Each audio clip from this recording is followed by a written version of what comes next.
Ova izložba fotografija podijeljena je u dvije tematske cjeline.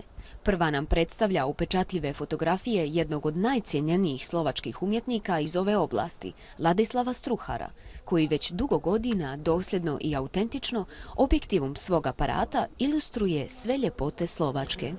Htjeli smo da ponovo u gradu Mostaru približimo ili prezentiramo Slovačku putem jedne izložbe koja ima dva dijela. Jedan dio se odnosi na naš put u Europsku uniju i naše trenutno predsjedavanje Vijećem Europske unije koje se završava krajem ovog mjeseca.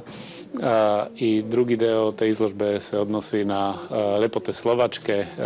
Nadam se da vaši gledalci koji nisu posjetili Slovačku da nakon posjete ove izložbe mogu da ili se odluče da posjete i Slovačku republiku. Drugi segment izložbe za temu ima predsjedavanje ove države Europskom unijom. Ističe da krajolici Slovačke i Bosne i Hercegovine imaju izuzetno mnogo sličnosti. Naš prijatelj Jan Pšenica, inače ambasador u Bosni i Hercegovini Republike Slovačke, u dogovoru sa nama, Centrom za kulturu grada Mostara, dogovorili smo jednu izložbu o Republici Slovačkoj, da je predstavimo na neki način, ovako da kažem. Narednih 5 dana izložba će biti u Centru za kulturu u 2 sale.